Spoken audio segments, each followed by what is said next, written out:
Here we are between two sprints. Boom, look at that. Here we are with the one and only Ty Webb. Well, first, I'm in denial that your actual name is, or Ty is not Tyler, it's Tony, but your government name is Anthony. But anyways, I digress. He is the head of baseball S&C at the Purdue University in lovely West Lafayette, Indiana. I'm your host, Matt Thomas, joined by Adam Rolfe, aka Speed Farm. First, how are you doing today? And thank you for joining us. And then I'll give you a little bit more of an intro. No, I appreciate it, man. I'm great. I've been up since 3:50, rolling full speed ahead, man. So I appreciate you guys having me on today. Sleeping in. But so Ty, his kind of journey at Purdue started on the football side, and then made a jump to the good side, doing the Olympic stuff. So he brings that kind of football flavor. His baseball guys are absolute units, but now he's more of a mad scientist with his 1080s and everything, making guys fast, making them strong, doing isokinetics and kind of everything in between. So it's been fun to kind of watch your journey, kind of help you out, chat, talk shop, and just over the last however many years it's been, 4 or 5, kind of with baseball. So I'm excited to get into the baseball space, the college baseball space.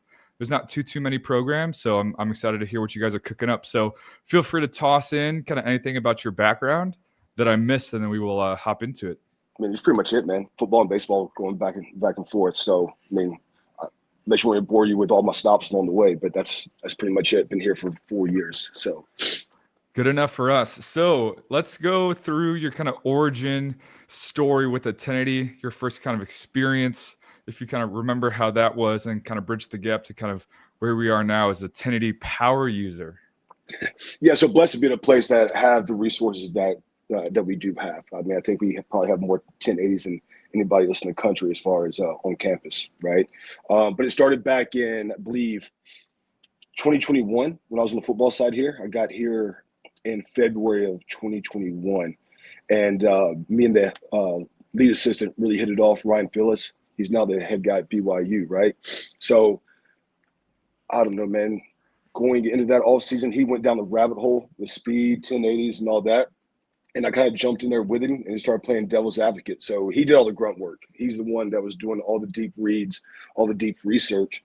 And I just found it very interesting. And again, was just trying to poke holes in everything that he read or found out. Well, again, that allowed us to hit it off a lot better. And I was able to learn through him in that way. And then we were fortunate enough to get 4 of the sprint ones. And he already had a lot on his plate. So my job was kind of collecting the data, breaking down and figuring out the flow and the logistics of how we're going to train an entire football team broken into 3 groups on 4 1080 devices, especially when the coach gets removed to run the tablet.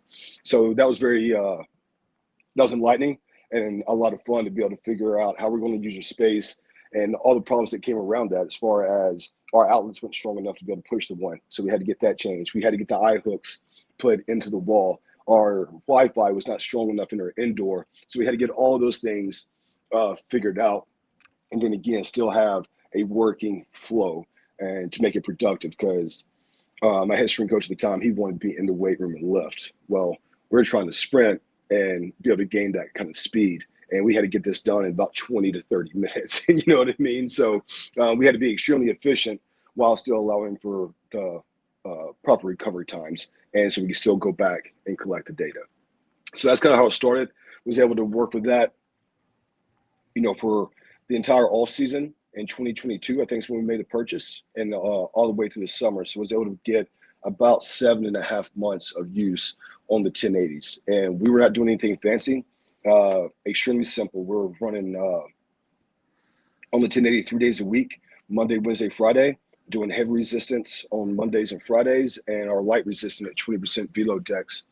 No, correction. We were doing 20% body weight at the time, actually. So we did do a low velocity profile, and we were using that for our heavy resistance, and we just set it 50%. And then Wednesday, we were doing 20% body weight just to make it simple. Because at the time, I was having to go in and do all the hard math and zoom in on the screen to be able to find the exact load, and that was taking me a lot of man hours to be able to do 120 plus guys. You know what I'm saying? So, but what was awesome about it is how simple our approach was, the results that it did yield over that time. We never reprofiled. We just continued to run them Didn't have to do a lot of sprint mechanic work. And the thing that we noticed was, example, heavy resistance sprint, we're at 10 yards, and the guy was in and up by the left cone. Well, coach, why is that? Well, the left leg's probably a little weaker than the right leg. Then we can pull up the sprint. We can see those asymmetries. So as simple as the cue was, just finish straight. Well, a lot of those imbalances started working themselves out pretty quickly. So we didn't have to do a whole bunch of extra reps or all this specialty work to balance out the asymmetries or the sprint mechanics. It was just the intent, because the athletes were getting that instant feedback. Again, being able to see what their sprint looked like, where they're finishing, so on and so forth. So that was very surprising, I think, for all the staff members, because, again, how simple it was and still worked, right? Now, the problem that we started seeing, especially on our light resistance days, is every time they came out to run, they wanted to hit a new peak velocity. Well, with that, lost interest and raised frustrations. Why am I getting faster? Why am I not getting faster? You are getting faster, but as we know, speed is the hardest thing to gain and the easiest thing to lose. And it's not linear, like pretty much nothing is in the world, right? So what we started doing, instead of just looking at peak velocities, whether it be on the heavy resistance sprint or the light resistance sprint, is we started looking at peak power, best average, overall time, right, and peak velocity. So we started giving the guys 4 different things to look at to see improvements in just their physical qualities. So we started saying, if you got any of those things done, you are getting faster. So that allowed the guys to stay way more engaged. Does that make sense? And then as we started going, just to add a little complexity, we started turning it into like a tri-set or a tri-contrast. So they would go from a resistance sprint, and then we'd go to some type of jump variation. So our heavy resistance days, we were doing standing triple jumps, broad jumps, multiple broads, whatever it is. Then they would have a long walk and recovery down to the opposite 40. And then they'll do their free sprint between the hashes back, right? So again, they're able to get all that stuff done. And the jumps were very difficult for some of the guys, again, with those imbalances and some of those asymmetries, especially in the heavy resistance, right? So, example, we would go from a heavy resistance sprint into bounds, and we had a cornerback, very fast, very quick, but all of a sudden it was twitchy, slow, twitchy, slow. And again, he was just, versus us cueing him and giving him a whole lot of things to think about, just let him do that and let him feel it. And then again, after about 3 weeks, the problem started fixing itself. So I love simple, and how simple this process was by just giving them a complex thought, maybe, or a complex idea, and just making it really simple so their intent can be high and come back week after week and have a goal to get. The results that we had were just outstanding in our opinions, right? And then what we did notice was every time they hit a new peak velocity, especially on our light resistance days, the next week they were just slammed. They were slammed. So their speeds were way down the following weeks because they were so taxed, especially with the strategies that we're using that contrast, because the outputs were so high. So them being able to look at different things allowed them to come back and still feel like they had a productive session, even though they were not fully recovered from a very taxing output, 3, 4, 5 days before. Ty, what you just said is like an entire webinar, and I have so many questions for you. But since we're doing short form for this one, we're not going to dig into every one of those double clicks I had. But because of your experience in football, and then you flipped it over to baseball, I'm very interested in asymmetries in the football players to baseball players. Have you noticed a difference? Are they very similar as team sport athletes, or have you seen that be a different thing to look at? I haven't got to collect a ton of data on our 1080s here with the baseball guys. So with our indoor, it being football season, our time has been extremely restricted. So the way I've been having to do it is just take it out to the baseball field, and we've actually been incorporating that in our actual base running at practice. Okay. So it's not a perfect world. We're lifting Monday, Wednesday, Friday right now. I've been about once a week able to actually get all of my base runners, all position players, on the actual 1080, right? So again, I got about 30 minutes. I'm able to warm them up. I've just been doing heavy resistance out there and then putting them on the dirt, right? So with that being said, we just got the update of the Sessions app, correct? So what I was having to do was just simply print off my spreadsheets of my velocity decrements, and the guys were just having to go up, and we were just looking at their speeds and making it competitive because I just didn't have the time to log everybody in and track. I usually have about 5 to 10 minutes maybe to get everything set up, and then my head coach is, we got to roll, right? So I had to look at it as far as a training point of view versus data collection, right? But now with the updates, I am hoping to be able to dive in and see that. But how many Sprint 2 units are you using with baseball right now? Just so the audience 5. understands. 5. Okay, so 5. You're rolling out all 5. We're giving an assignment to each player. This is how much you are. You're going to track it. Go do your runs. Maybe 2, 3 of those runs. A perfect day for me is 5 by 10 yards, shooting for 5, and then again if time allows. A light day for me is going to be 3. A heavier day is going to be up to 6. 6 sets of that, right? So when I'm doing it with position players, most of the time, again, because of flow and time, I'm having to do a 1-to-1 contrast. So basically, they'll hook up heavy resistance at their 50%. They'll do the 10 yards.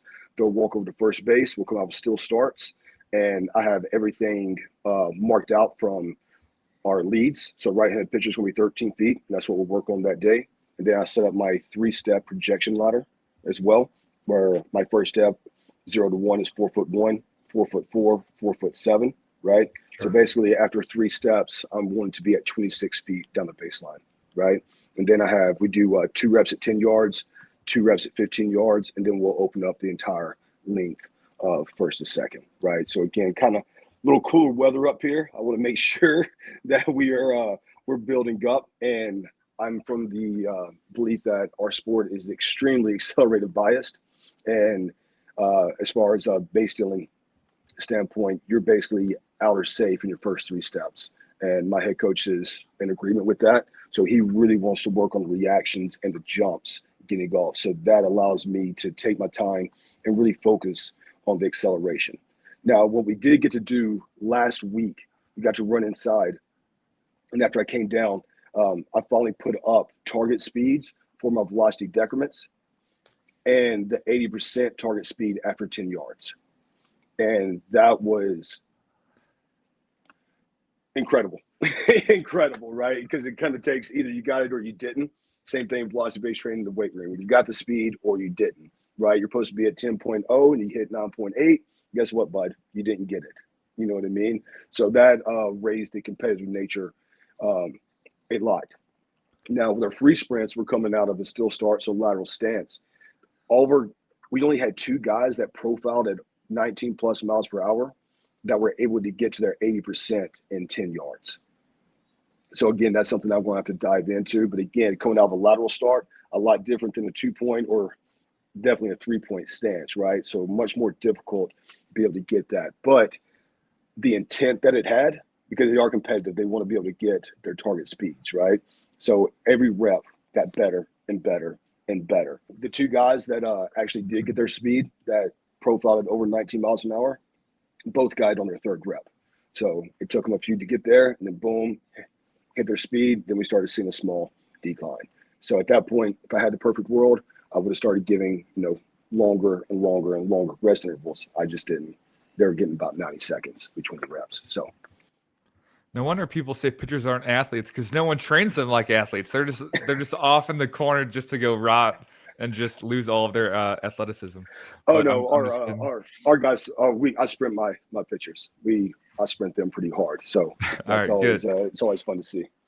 So I love the connection of, the point of training speed is for it to transfer, right? So correct. Being in the grass, in the dirt, with your spikes on, with baseball pants on, right? All of this stuff, I think, just helps kind of connect those dots, but also to kind of meet in the middle with the coach and with the practice schedule and say, no, we can do all of this here, right?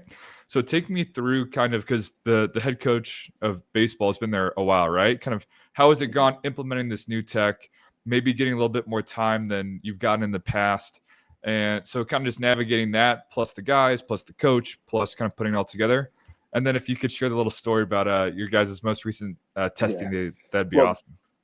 Results get you more time, positive results get you more time, basically, right? If stuff's not working, you're not going to get it. So again, with the 1080, be able to see those feedbacks. He wants his guys to have high effort. He wants them to work really hard. And you can see what hard looks like and what working hard does not look like. So when they hook them up, and again, getting the instant feedback, their effort levels are going to be high, right? And again, as good as the Sprint 2 feels compared to chains or run rockets or whatever else you have, the guys enjoy doing it more than what they have in the past, right?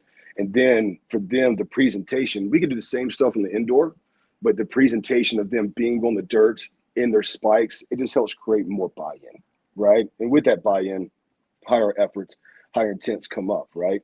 And in his system, our guys are going to have a green light to run 99% of the time. His phrase is fast as show on dirt, right? He wants them to be aggressive. He wants to run the bases, thinking in twos, stealing bags, hard 90s, flying around on defense. So with that being said, I think the buy-in from him has been fairly natural. Now, that being said, he hasn't had all these kind of resources in the past, right? He wants me to lift him. He wants big, strong, physical players. But then again, we go out to practice, and he's saying, again, hard 90s, green light, thinking in twos. Now he's telling me he wants big, strong, physical guys that can run. So I've got to be able to figure it out. And he does understand. He said the other day, to be fast, you've got to run fast. And you got to run fast often, right?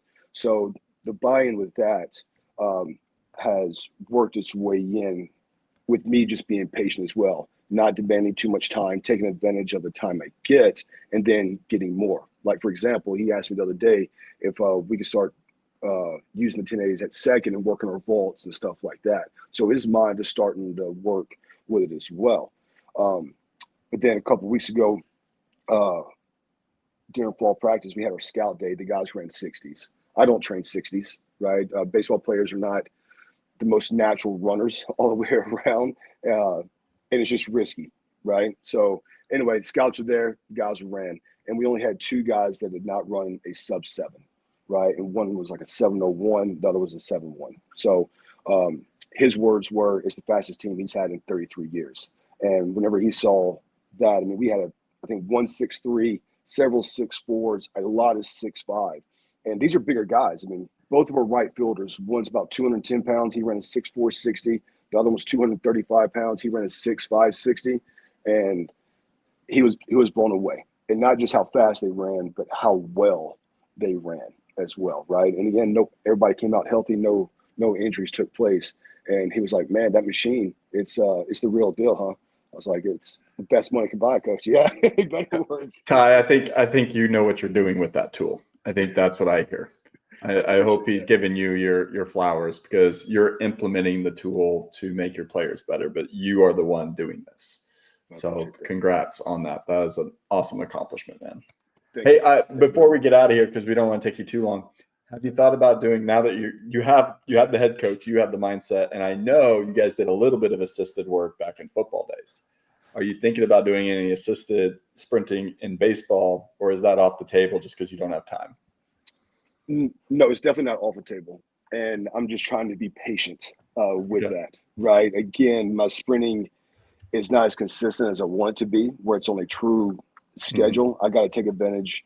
It might be Tuesday one week. It might be Thursday the next week, right? So before I get into that, I really want to take the time to build up and get my tissue quality where I feel like it needs to be. Now, with that being said, the way I will use it is the mock drills at first, right? Just skips, bounce, stuff like that. Mm-hmm. But my first way I think I will actually use it, especially at the field, will just be the assisted starts, right? Just to putting a slight load on, starting at the 3 kg and working up just to see if I can get them out of their still stance faster. All right, because the problem, the way I teach it, it's kind of from a lead task standpoint, a push, open push. And what tends to happen is the guys start leaving that thigh in the air a little too long. So trying to get them in a situation where they got to put the foot down, be a little more plyometric with it, right? More reactive. And then also especially my fast guys are able to create extremely aggressive shin angles in that 0 to 1. What we do not do a great job of is having great torso angles to match that shin angle, Okay, I've got a lot of guys want to rotate their sternum flies with an extremely aggressive shin angle. So not necessarily making them faster, just making them more efficient with the tools that they already have. And my hope is to be able, again, instead of just cueing them, instead of just saying, do all this. Now I filmed them, we broke it down, it clicks. But instead of just telling them 100 different things, I'm hoping I can hook them up in the 1080 into the assisted sprint, right? And allow them to be in a more aggressive torso angles as well, to make that more efficient. And then my hope is pretty much to start with a 3-step, basically 5 yards, right? And then work into that 10-yard range and build up over time that way. That's my thought process as of now.